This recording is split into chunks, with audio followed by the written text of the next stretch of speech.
देखो इस समय एक खबर ज़्यादा वायरल हो रही है, वो है पुतिन के साथ अलास्का में ट्रंप की मीटिंग। और ट्रंप की मीटिंग जिस तरह हुई, दोनों लीडर के बीच जो बातें हुई उसको देखकर ये साफ जाहिर होता है कि युद्ध तो रुकने वाला नहीं। लेकिन जिस तरह से प्रतिक्रिया ट्रंप दे रहे हैं वैसे लग रहा है कि शांति बहाल हो सकती है।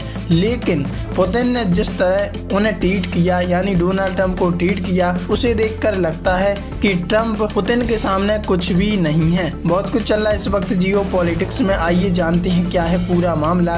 देखो खबर सामने आ रही है दोस्तों, ट्रंप को उनके ही रेड कारपेट पर पुतिन ने दिया धोबी पछाड़। विश्व शांति दूत के हाथ कुछ भी ना लगा, ना शांति बहाल कर पाए और ना अच्छे से बात। और बदले में पुतिन ने ये कह दिया कि अब मॉस्को आओ, हम आपसे बात करेंगे। देखो अमेरिका के राष्ट्रपति डोनाल्ड ट्रंप और रूस के राष्ट्रपति व्लादिमीर पुतिन के बीच अलास्का में करीब 3 घंटे तक चली बैठक में यूक्रेन युद्ध पर कोई डील नहीं हुई। पूरी दुनिया दो बड़ी शक्तियों के मिलने पर इस उम्मीद में थी कि मुलाकात अच्छी होगी और सीज फायर के रास्ते खुल जाएंगे, लेकिन हुआ इसका उल्टा और कुछ हाथ नहीं लगा। ट्रंप ने भी अलास्का रवाना होने से पहले ऐसे संकेत दिए थे। खुद को दुनिया का शांति दूत बताने वाले ट्रंप के हाथ फिर से खाली रह गई। और इस बीच आप ये जान सकते हैं कि यूक्रेन बार बार कहता रहा ट्रंप से कि सीज फायर करवा दो, लेकिन पुतिन मानने के लिए तैयार नहीं। सीज फायर पर कोई नतीजा नहीं निकला।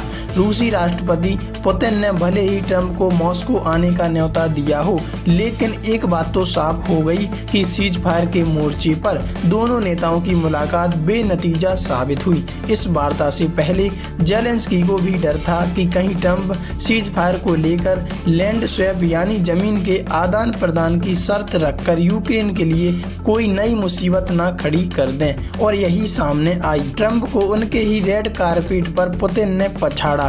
ट्रंप पुतिन की मुलाकात में असली मुद्दे अनसुलझे रहे, लेकिन पूरी दुनिया ने इनकी बैठक को सबसे ज्यादा तवज्जो दिया। यही कारण है कि पुतिन इस बैठक के बाद जियो पॉलिटिक्स के हीरो बनकर उभरे हैं। ट्रंप ने पुतिन को न्योता दिया और रेड कारपेट बिछाकर उनका स्वागत किया। इतना ही नहीं, ट्रंप ने पुतिन के लिए तालियां भी बजाईं। वैसे ये देखने में प्रोटोकॉल जैसा लग रहा हो, लेकिन अंतर्राष्ट्रीय राजनीति में ताकत और डिप्लोमेसी के तौर पर इसके बड़े मायने रखते हैं। अमेरिका ने ही इससे पहले रूस पर सैंक्शन लगाया था। Vladimir Putin international war crimes warrant का सामना भी कर रहे हैं। दोनों नेताओं ने गर्मजोशी के साथ एक दूसरे से हाथ मिलाया और ट्रंप की ही बुलेट प्रूफ गाड़ी में बैठकर पुतिन बैठक वाली जगह पर पहुंचे।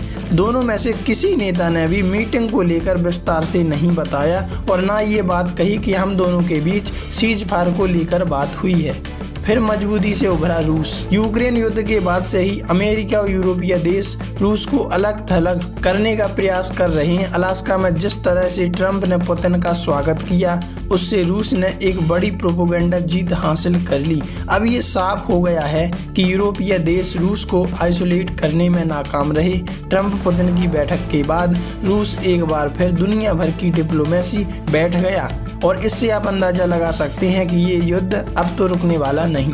वैसे आप इस बारे में क्या कहना चाहते हैं, कमेंट में लिखकर अपनी राय जरूर दीजिएगा।